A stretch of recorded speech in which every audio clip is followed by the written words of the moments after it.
Sir ये 4 दिनों में 2100-2200 पॉइंट लुढ़क गया डाउ। हो क्या रहा है अमेरिका में, और कहीं इसके चक्कर में हमें गिरना तो नहीं पड़ेगा आगे?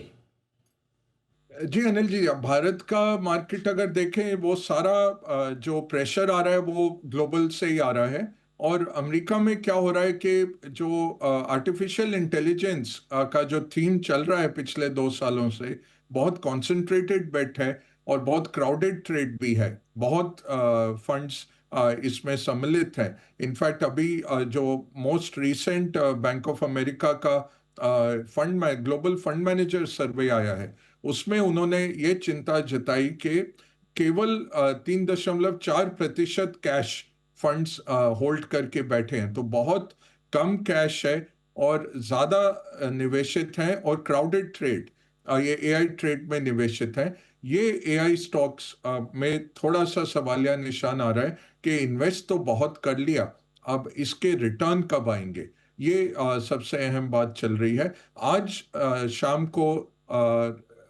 एनवीडिया के नंबर आएंगे, उसमें अब बहुत दारोमदार है। अगर वो बीट करता है एक्सपेक्टेशंस को या गाइडेंस अच्छी देता है, तो ये ट्रेड थोड़ा रिवर्स हो सकता है। अदरवाइज अभी क्या हो रहा है कि ये क्वेश्चन आ रहा है कि बबल फॉर्म हो गया है क्या आर्टिफिशियल इंटेलिजेंस में।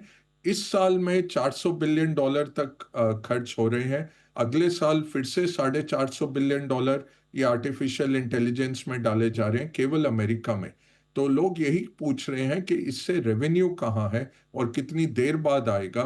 क्या ये ओवर इन्वेस्टमेंट हो रहा है, क्या बबल बन रहा है या बन चुका है, ये क्वेश्चन अहम है अनिल जी। इसके साथ का क्वेश्चन है फेड रेट कट का। उसकी भी अब कल थोड़ा सा हमें क्लैरिटी आएगा। सितंबर की नौकरियों का डेटा कल निकलेगा गुरुवार को, तो देर शाम हमारे टाइम वो पता लगेगा। उससे थोड़ा सा अंदेशा आएगा कि फेड दिसंबर में रेट कट करता है कि नहीं।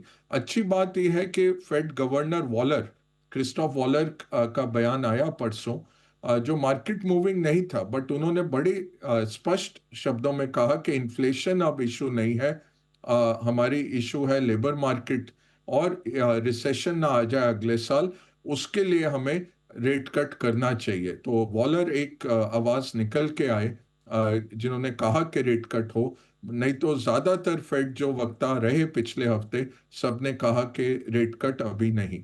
तो ये बहुत अहम डेटा पॉइंट आएगा। तो आज एनवीडिया के अर्निंग्स और कल यूएस के एम्प्लॉयमेंट नंबर सितंबर के। यूएस शटडाउन था गवर्नमेंट 43 दिन, इसलिए डेटा नहीं आया। तो मार्केट ब्लाइंड ड्राइविंग कर रहा है डेटा नहीं होने के कारण। वो डेटा आएगा, होपफुली मार्केट को थोड़ी सांत्वना मिलेगी। और ये अगस्त के बाद सबसे लंबा एक टाइम रहा है जो डाउ और S&P 500 अब 4 दिन इकट्ठे नीचे रहे हैं। और डाउ तो काफी भयंकर हमने देखा है गिरावट, बट उसकी गिरावट ऐसे रहती है क्योंकि 40,000 का 48,000 का इंडेक्स है। तो ऐसे हमें 2,000 का जो दिख गया खामियाजा 3 दिन में, वो इससे भी एक्सप्लेन होता है, बड़ा इंडेक्स है। बट ओवरऑल उसमें अगर आप झांक के देखें, ये मैग्निफिसेंट सेवन के कारण ही हुआ है जो करेक्शन आ रहा है। मगर साहब जरा एक राय आपसे वापस इस चीज़ पे लेनी है। भारतीय बाजार में फिर से ब्लॉक डील्स का एक्शन बड़ा बढ़ रहा है। जैसे ये रिजल्ट सीजन खत्म हुआ, रोज भर भर के ब्लॉक हो रहे हैं। थोड़े बाजार की स्पीड भी थोड़ी धीमी हो रही बढ़ने की। कैसे देखते हैं आप, कोई चिंता की बात है सर? ये इशू तो रहा है अनिल जी, पिछले 2 सालों में रहा है। ये जिस तरह से प्रमोटर पी फंड्स ने निकाले हैं स्टॉक्स, तो वो सेकेंडरी मार्केट पे इम्पैक्ट जरूर आता है, लिक्विडिटी जरूर खींचता है। और ये भी देख रहे हैं कि बड़े बड़े इन्वेस्टर, ग्लोबल पी फंड्स, वो बेच के जा रहे हैं। तो वो एक अच्छा सिचुएशन नहीं दिखता। अब इसमें दो कारण हो सकते हैं। एक होता है कि यहाँ पे बहुत पैसे बन गए। अब जैसे ये ब्रोकर जो लिस्ट हुआ रिसेंटली, जबरदस्त पैसे बने हैं सब पी फंड्स के। तो एक वो कारण हो सकता है कि प्रॉफिट निकाल रहे हैं, या फिर कहीं और अटके पड़े हैं और वहां से उसको फंड करने के लिए यहाँ लिक्विडिटी अच्छी है हमारे मार्केट में, हम एग्जिट दे देते हैं, रिटेल इन्वेस्टर्स लगाए जा रहे हैं पैसे और वहाँ से हम एग्जिट दे पा रहे हैं। तो ये एक शाम के प्रोग्राम में यही डिस्कस कर रहे थे अनिल जी, और अनुराग सिंह ने एक अच्छा एक स्टैटिस्टिक दिया था कि $70 बिलियन का टोटल सेल हुआ है भारत में, और जो रिटेल निवेशक और डोमेस्टिक इन्वेस्टर्स ने खरीदा है, उसमें से अगर आप देखें तो एफआईज का 17 बिलियन का ही सेल है। तो जो 53 बिलियन है वो या तो एचएनआईज हैं या प्रोमोटर हैं या जो पी फंड्स सेकेंडरी मार्केट में बेच के जा रहे हैं ये ब्लॉक डील से, वहां से निकला है। तो कहीं गुना ज्यादा एफआईज से ये जो है सेलिंग ये हो रही है। तो ये सेकेंडरी मार्केट के लिए अच्छा नहीं रहता। ये लॉन्ग टर्म कैपिटल अगर इस तरह निकलता जाता है तो वो कॉन्फिडेंस नहीं बनाता है। यहाँ दूसरी तरफ आज बहुत एक इंटरेस्टिंग आंकड़ा आया अनिल जी के, चाइना हमें लगता है कि डिफ्लेशन में है, इकोनॉमी सुस्त है, प्रॉपर्टी मार्केट उसका 4 साल कहीं नहीं गया।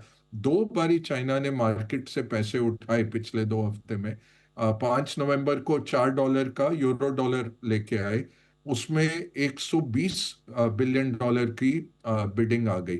और कल उन्होंने रेस किया यूरो डॉलर, यूरो बॉन्ड। तो यूरोस में 4 बिलियन यूरोस जब लेने गए, 104 बिलियन के बिड्स आ गए। तो ये है, पैसा तो है मार्केट में। यूएस मनी मार्केट फंड में $60 ट्रिलियन से ज्यादा बैठा हुआ है, पैसा तो है मार्केट में, भारत की तरफ नहीं आ रहा। और भारत से प्रमोटर और ये जो ब्लॉक डील करके पी भी निकल रहे हैं, वो अच्छी बात नहीं है सेकेंडरी मार्केट की स्ट्रेंथ के लिए।